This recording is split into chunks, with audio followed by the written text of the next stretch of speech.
Hello, everybody, and welcome to another Scrutinizing Sunday. I've got a special one planned for you guys today, and I picked out the most important points, the things that have made the most impact in my life and my business over that time, and I've summarized them here on this little list, and I'm going to talk about what's on this today for you guys.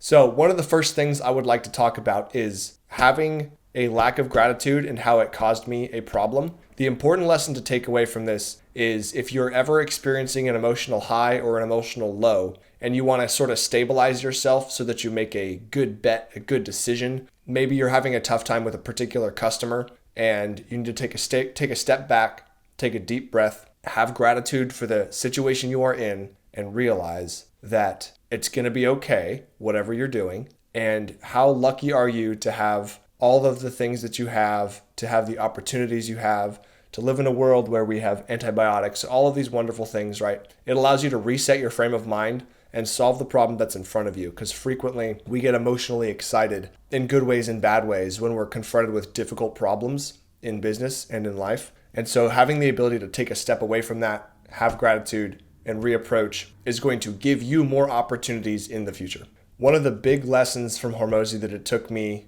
about a year and a half to learn was that split focus hampers your business growth. I have spent a lot of time figuring out what things I like to do, and continuously opportunities will pop up that look exciting and I will want to do them. But I've realized through experience that the more things I say no to, the better I get at doing the original thing. And the more you can exercise that muscle, the better you're going to get at it. And you're just going to be able to get so much more out of life by doing that. And there's going to be a few things that I go into here. Actually, I'll go into it right now. I had a few potential derailments, right, from this focus in the process of starting this business. Now, it took me a long time to get to the point where I was even ready to start this business and focus on it. But even while I was starting it and focusing, things continuously pop up. And that's kind of the game. The more problems you solve, the more problems will pop up. That's like, oh, new opportunity to do this. Oh, I networked with this person. Now I can go do this, or whatever might happen. So some of the potential derailments that I had experienced that were the lady in the red dress, if you will. The first one was when I figured out that I got the 3D printer and I was able to use these 3D models as a lead magnet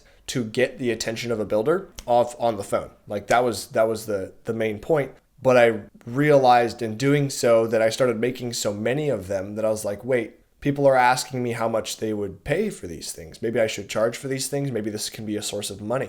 I even started going down the rabbit hole of seeing like, well, okay, what happens when you scale a 3D printing operation? What kind of business is that? And I committed some time to learning about those kinds of things. And what I should have done was just taking a step back and being like, hey, this is a cool opportunity. I do not need to be putting my time into this. And so what I would like to describe to you guys is that I was able to step away from that and continue focusing on the drafting part and realize that the 3D models, these things on the wall here, these serve a purpose. And it's like a little bit of a bonus value add on to someone getting plans with me. And it is also a lead magnet. That is what this serves. I am not interested in growing a business built around making these for money. I mean, obviously when I'm making them, there's a cost associated. So I'm still making money, but I'm not interested in being the 3D model guy, right? So I'm building a design firm. So we draft, that's what we do. So that was the first distraction, was people were asking me, well, how much would you, I don't want to draw plans with you, but how much would you charge for making these for you? And I was like, wait, maybe I can make money doing this.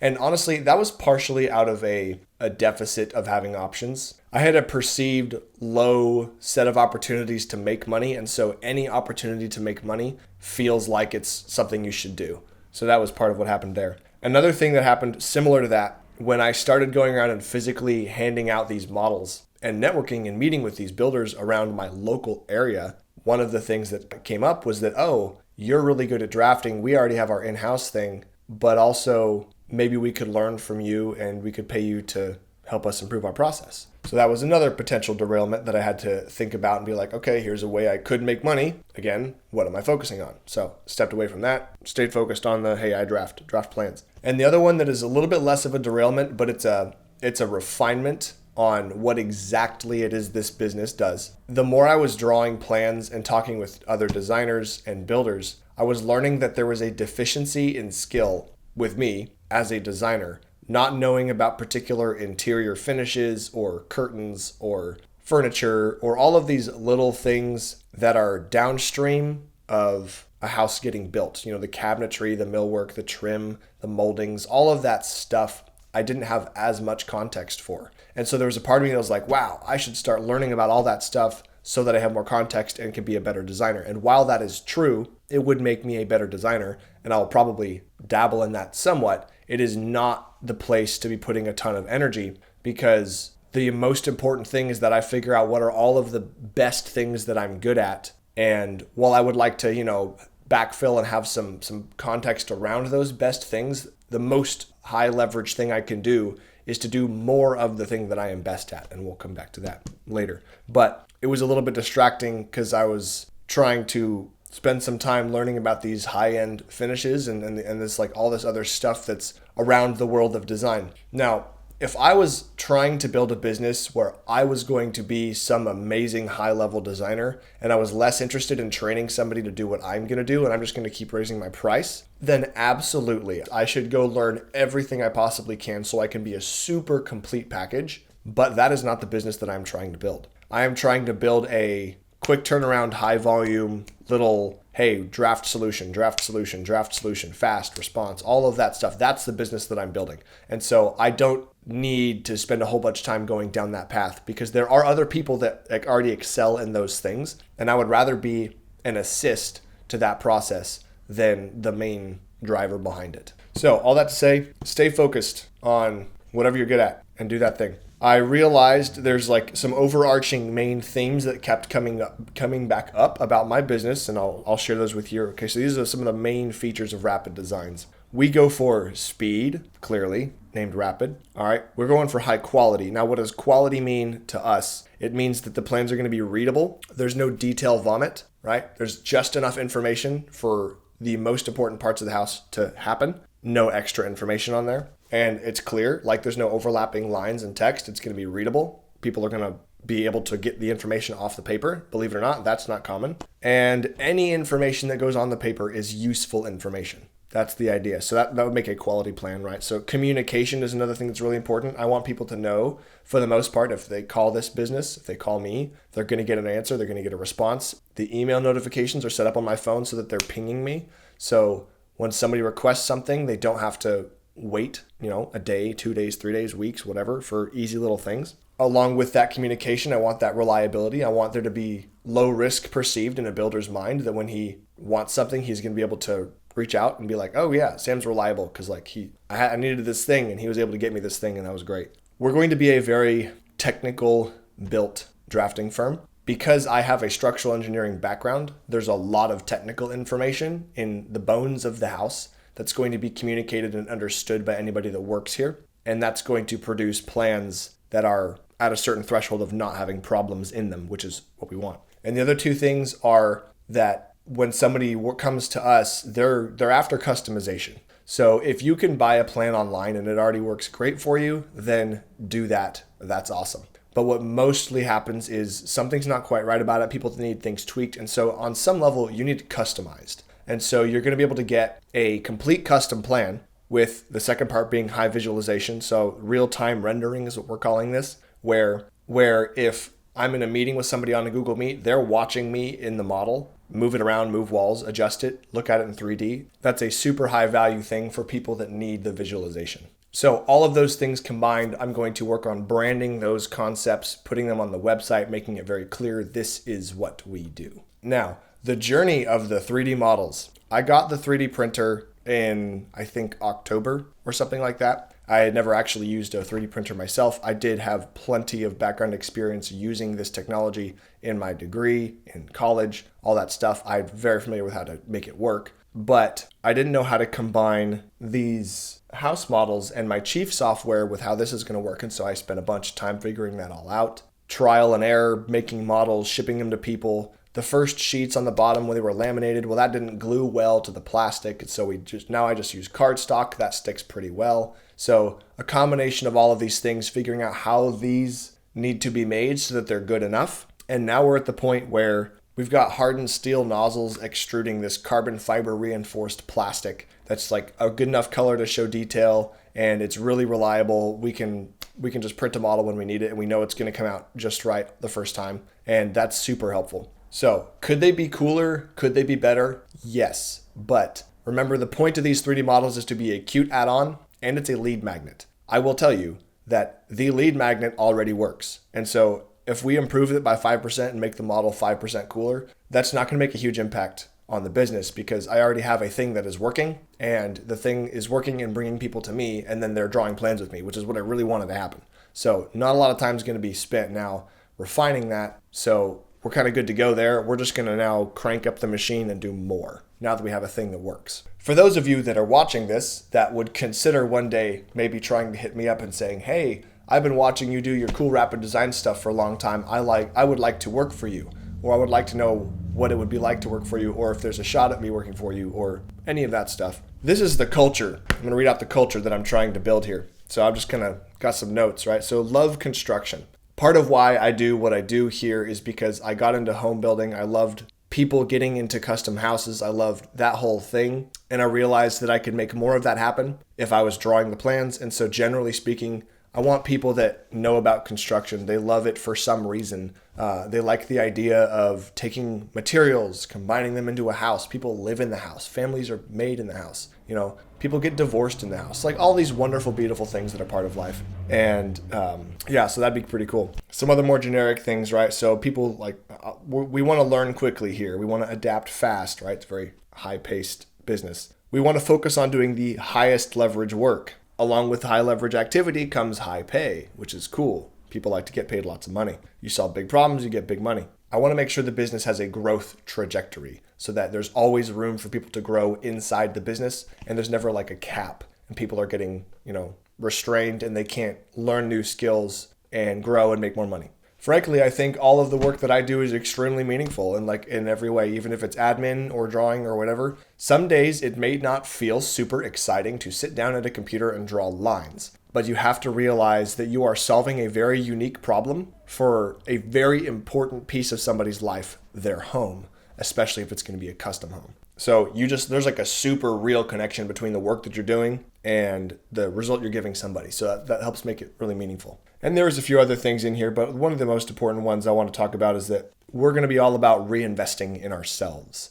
So I want to buy more tech that allows the company to work faster. I want the people that work here to pay or have money put into education for them to learn new skills, for them to learn new networking tools, for them to learn new ways of approaching life in order to keep growing and keep, climbing that ladder. So I think people are one of the best things to invest in, and I would want everyone who would work with me here to have that same mindset of self-improvement, spending money on the universe and me, as Hormozy would call it, right? Don't spend money on university, spend money on the universe and me. Now, next up is the pricing model.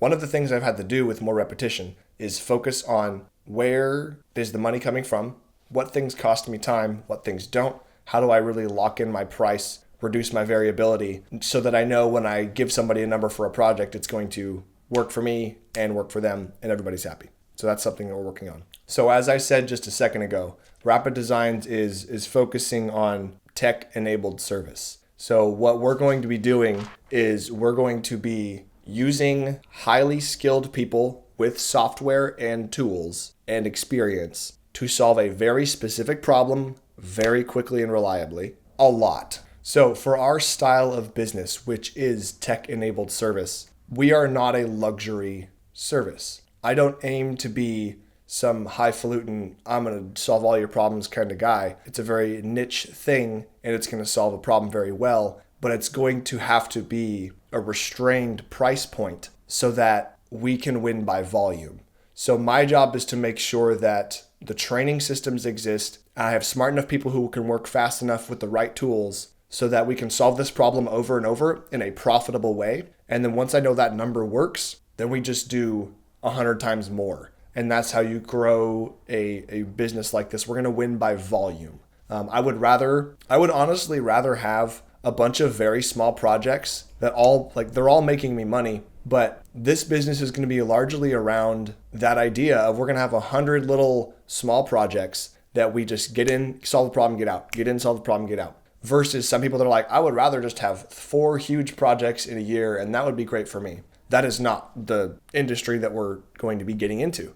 So because of that, we're going to have all of the processes around how do you get in a project, how do you get out of a project to collect the money, be done. All that stuff is going to contribute to the success of this business, and I have to figure that all out so that we make money and everybody wins. On the subject of the physical model distribution, I was looking at those notes, and if you go back and watch the videos, you'll find that there was a period of time I had cold called everybody in Texas one time, and I was like, oh, well, if they didn't pick up, then it was a bad lead or whatever, right?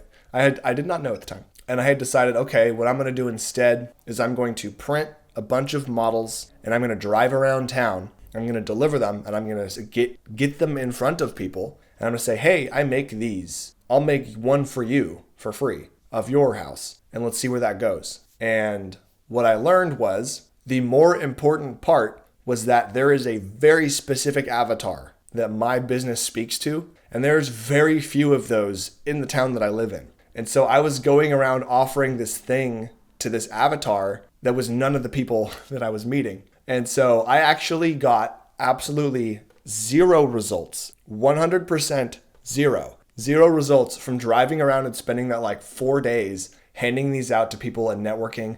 And I felt like I was making so much progress because I was able to like put a name to a face and meet people and shake hands and all that cool stuff that people talk about. That's why you join your networking groups and go do your networking thing. And like networking is important, don't get me wrong.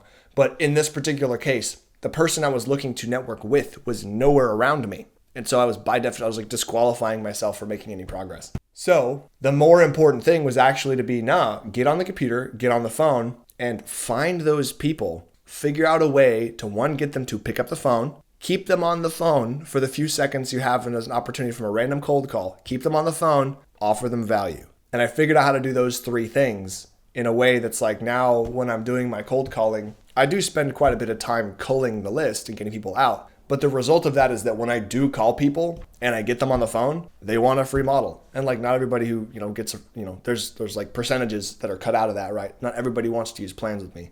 But like the process is way more refined and it works really well now. So I just need to do more. Also, about in November, I was working on studying for the certified professional building designer thing. And it's like this little certification. And the whole point is, 1, I might learn something, but 2, you get like this little certification thing you put on your plans and put on your website. It's going to reduce the risk of somebody like thinking they're going to get a bad product from you. So when someone looks at your website, they need to, think of the whole value equation from Hormozy. If you don't know what it is, go look it up. And the idea is people will look through my website, they'll see this thing and they'll be like, oh, lowered risk, I'm more likely to buy from this guy. Well, what I decided was I just was not going to take it because it costed a big chunk of money and I was just not interested in spending the time to study or whatever and all that stuff. I was more interested in just calling more people, right? So this is one of those things, where should you direct your effort? You only have so much effort. And it became clear to me that most people don't care.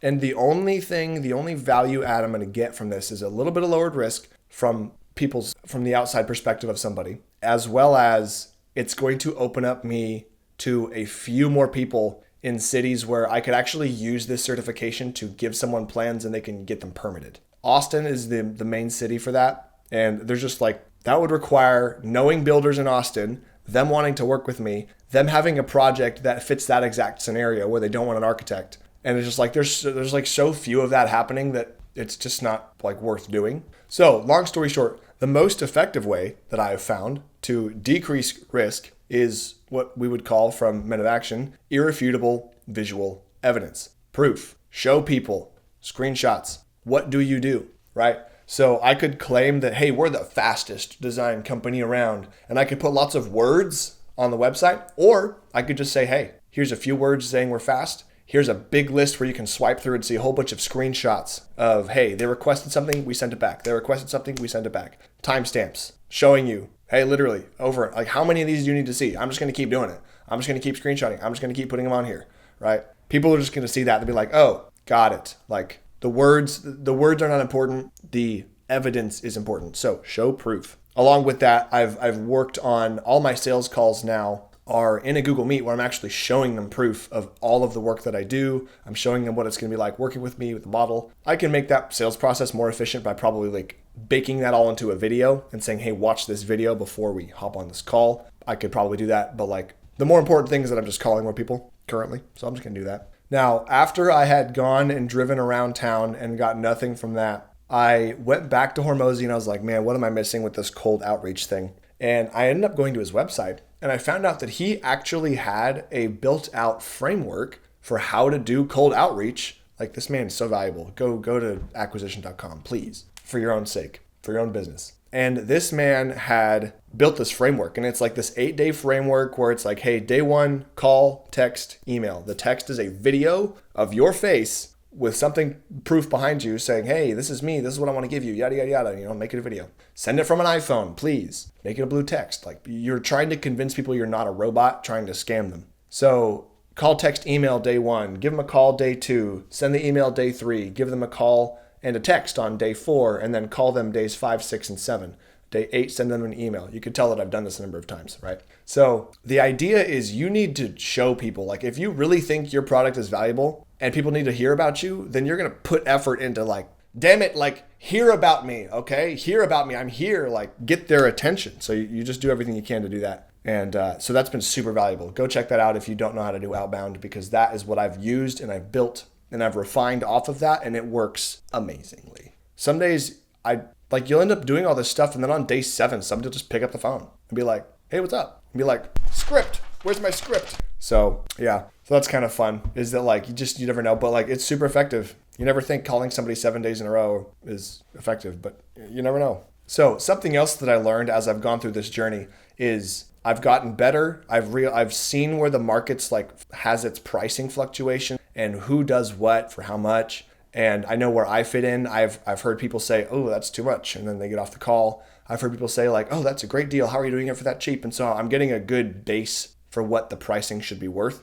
But one of the things that's happened was as I start to hit the higher end of the range, just because like that's what we need to be. Like, the number needs to be a certain number in order for this machine to work. And so I'm trying to hit that number consistently. And sometimes when I do that, people are like, oh, that's a lot. And I'll be like, yeah, it is a lot. I didn't know how to handle the sales objections. And I had studied them before and I was like sort of ready. And I took a stab at it, but I realized I wasn't really ready. And so because of that, I ended up letting them go off the phone, and I might have been able to be the person to help them solve their problem and help them overcome their own like barriers to buying a valuable product. I genuinely do believe our product is very valuable. So I need to be better at convincing people of that. And so I just realized that like, wow, like my sales skills are very lacking. I have a whole bunch of proof on my website, and I have other stuff that builds people up so that they are very comfortable by the time they get to me. But I could close better. I could close more if I learned that little piece. So I'm going to work on that myself. And I will say one of the last things that was super duper helpful to me personally was in this apartment, I had moved all of my work equipment into this office, and it's now podcast studio